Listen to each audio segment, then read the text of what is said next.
संदीप देखिए 18 से 26 जनवरी मुख्यमंत्री का ये विदेश दौरा होना है, लेकिन इस दौरे से पहले ही सियासी हलचल तेज है और बहुत कुछ देखने को मिल रहा है। उम्मीदें भी काफी ज्यादा मुख्यमंत्री के इस दौरे को लेकर। क्या जानकारी संदीप? आज ही यदि राज्य के मुख्यमंत्री हेमंत सोरेन की बात करें तो उनका विदेश दौरा होना है और यह जो दौरा है 18 से 26 जनवरी तक होगा। हालांकि जो जानकारी मिल रही है उसके अनुसार मुख्यमंत्री 17 जनवरी को दिल्ली से रवाना होंगे।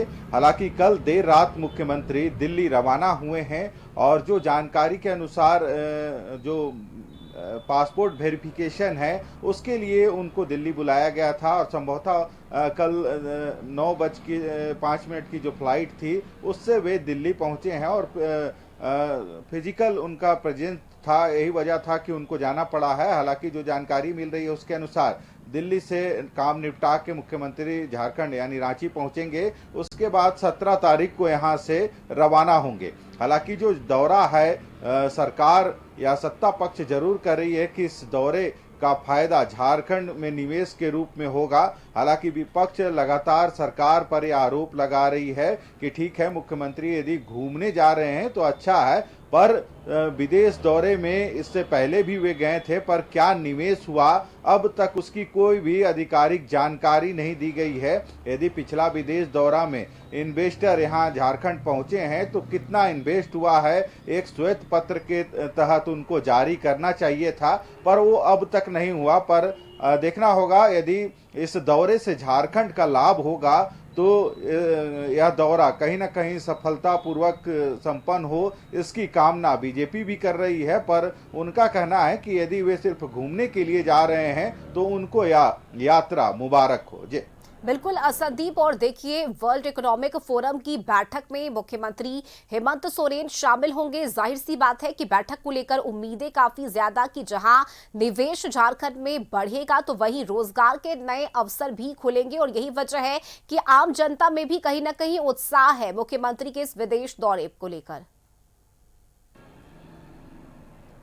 सही कहा, क्योंकि जिस तरह की तैयारी इस विदेश दौरे को लेकर की गई है और हर एक पहलुओं को देखा गया है और कहां कहां पे लोग इन्वेस्ट कर सकते हैं। क्योंकि यदि झारखंड की बात करें तो यहाँ पे जो खनिज संपदा है, पर्यटन स्थल है, इन सारी चीज़ों में असीम संभावनाएं हैं और इनको लेके एक खाका भी तैयार किया गया है। और इस जो बैठक में इन सारी चीज़ों की प्रस्तुति या प्रेजेंटेशन जो है वह मुख्यमंत्री के द्वारा होना है और देखना पड़ेगा कि आने वाले समय में इसका कितना लाभ हो पाता है। क्योंकि झारखंड कहीं ना कहीं पिछड़ा राज्य है, पर जो खनिज संपदा या फिर प्रचुर मात्रा में यहाँ पे जो संपदा है या फिर जो वन्य संपदा है, जो पर्यटन स्थल है, तो यहाँ पे असीम संभावनाएं हैं रोजगार को लेके। और यदि कोई भी बाहरी कंपनी या फिर जो विदेशी कंपनी यहाँ पे इन्वेस्ट करती है तो उनको तो लाभ होगा ही, इसके साथ साथ झारखंड को भी लाभ होगा और यहाँ के जो लोग हैं उनको इस दिशा में रोजगार भी मिलेगा।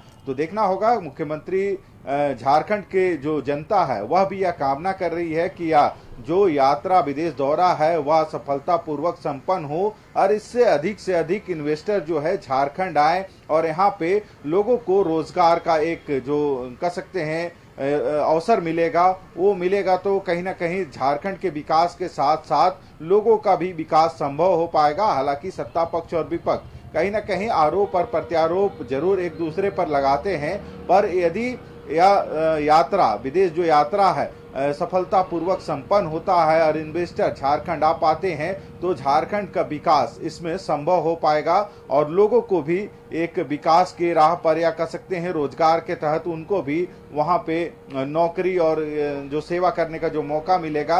इससे कहीं ना कहीं झारखंड की उन्नति के साथ साथ झारखंड का जो लोग हैं, झारखंड की जनता है, उनका भी विकास संभव हो पाएगा। बिल्कुल संदीप, देखिए राजनीति अपनी जगह है, आरोप प्रत्यारोप अपनी जगह है, लेकिन इस विदेश दौरे से अगर वाकई में झारखंड का भला होता है या झारखंड में कोई निवेशक अपनी दिलचस्पी दिखाते हैं तो ये झारखंड के लिए एक सराहनीय कदम भी होगा। रोजगार के क्षेत्र में या जो नए युवा पीढ़ी अपने राज्य को छोड़कर बाहर नहीं जाना चाहते हैं उनके लिए भी एक मौका होगा, क्योंकि जनता ने, झारखंड के लोगों ने एक बार फिर से हेमंत सोरेन पर भरोसा जताते हुए उन्हें दोबारा से मुख्यमंत्री बनाया है। ऐसे में चुनौती भी बड़ी है और उन चुनौतियों को पूरा करना, जनता के विश्वास पर खरा उतर पाना, ये भी एक जिम्मेदारी है मुख्यमंत्री की।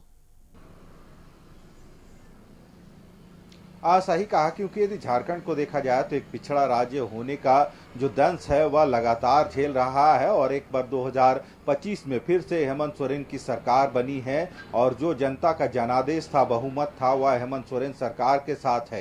हालांकि इस कार्यकाल को भी देखा जाए तो लगभग 1 वर्षों का जो सफलतापूर्वक कार्यकाल रहा है वह हेमंत सरकार ने तय किए हैं। हालांकि 4 वर्ष अभी लगभग और बचे हुए हैं और इन 4 वर्षों में जो विकास की जो खाका है वह इस सरकार के द्वारा तैयार की जा रही है। और मुख्यमंत्री ने, आपने देखा होगा कि कई मंचों से यह साफ संदेश देने का काम किया है कि चाहे कई विकट परिस्थिति हो, कैसा भी रास्ता हो, पर उन हरेक आकांक्षाओं को पूरा किया जाएगा जो चुनाव से पहले उन्होंने जनता से वादा किया है।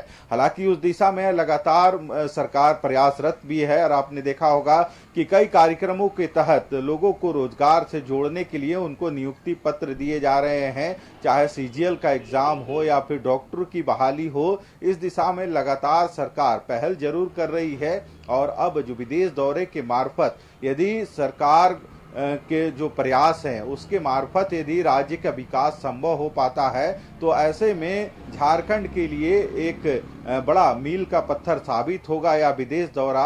हालांकि विपक्ष जरूर सवाल खड़े करते रहे हैं, पर जो खाका मुख्यमंत्री या फिर उनकी जो पूरी टीम है, जो उनके साथ 16 सदस्यीय जो टीम इस दौरे पर जाएंगी, तो जो खाका तैयार किया गया है, जो प्रेजेंटेशन तैयार किया गया है, तो इससे जरूर यह लग रहा है कि जो विदेशी निवेशक हैं वे झारखंड पहुंचेंगे और कम से कम यहाँ यदि कुछ भी रोजगार उनके द्वारा सृजित होती है इस विदेश यात्रा के मार्फत, तो जनता के साथ साथ राज्य का विकास भी संभव हो पाएगा। और कहीं ना कहीं कहा गया है कि प्रयास करने में किसी तरह का गुरेज नहीं होना चाहिए। यदि सफलता हाथ नहीं भी लगेगी तो कम से कम यदि लोग प्रयास करेंगे तभी सफलता की आस बढ़ सकती है और उसी दिशा में यहाँ विदेश दौरा भी है। हालांकि दौरे से पहले यह कहना कि इस दौरा का फायदा होगा या नहीं होगा वह तो वक्त बताएगा, जब दौरा समाप्त होगा और जब अपना जो मुख्यमंत्री प्रेजेंटेशन देंगे वहां पे और इन्वेस्टर यदि झारखंड आते हैं तो झारखंड के विकास के लिए इससे बड़ा और कोई चीज नहीं होगा। जी बिल्कुल संदीप, और यही वजह है कि लोग आस लगाए बैठे हैं। फिलहाल नजर बनी रहेगी सभी की इस विदेश दौरे पर मुख्यमंत्री हेमंत सोरेन की। बहुत शुक्रिया संदीप आपका इन तमाम जानकारी के लिए।